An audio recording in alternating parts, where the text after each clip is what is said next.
Every day, thousands of people gamble in Victoria. For most people, gambling provides a harmless form of entertainment. But for others, it can become a dangerous habit. For some, its effects are devastating. Excuse me, madam, coffee or tea? No.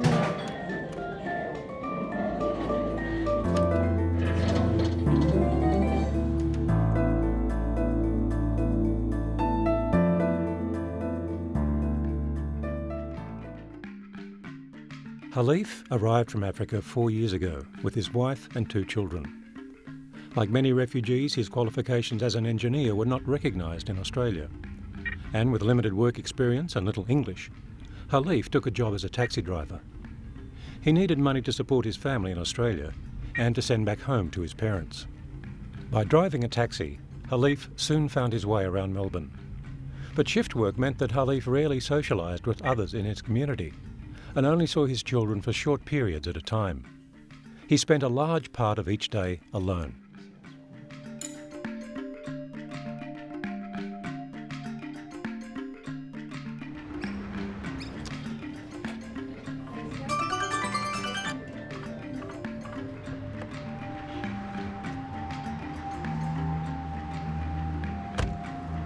Khalif began to go to the pokies after his shift.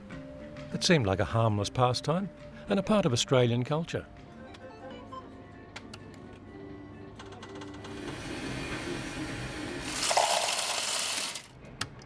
On his second day playing the pokies, he won $200.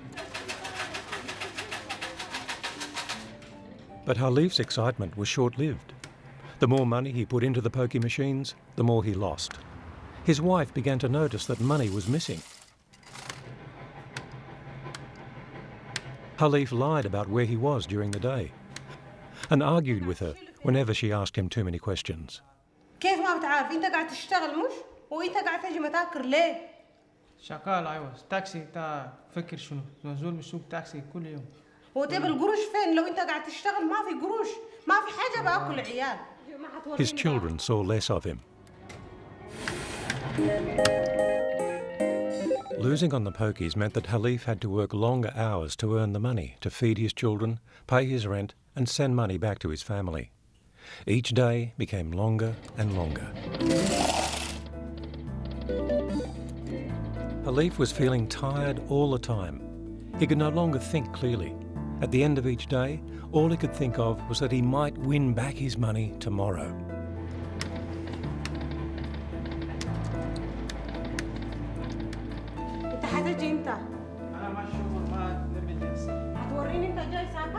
Khalif could no longer support his wife and children. In desperation, his wife asked Khalif's cousin for some money to help them pay the rent.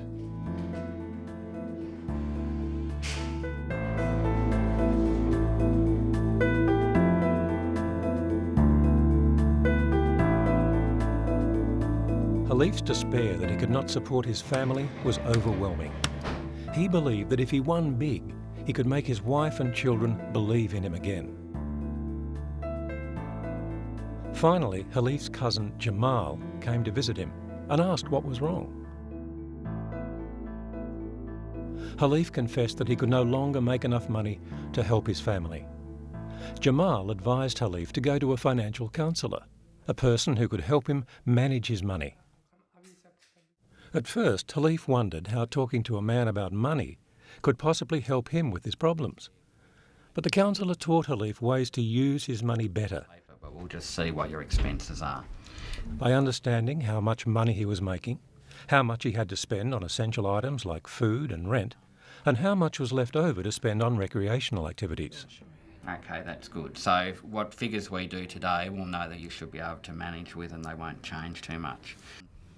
Making a budget helped Khalif to realise how much money he was losing through gambling. The financial counsellor suggested that Khalif should talk to someone about his gambling problem and suggested Gamblers Help. Can you tell me more about your problem? الموضوع ممكن مشكلة قمار بيستعمل الفلوس أنا Khalif was worried that the gambling counsellor would tell the government about his problem and that he may be deported. But the people at Gamblers Help promised to keep all their talks confidential and assured Khalif that no one could find out that he was there unless he wanted to tell them. This assurance meant a great deal to Khalif. Losing his job was one thing, but to lose his family was unimaginable.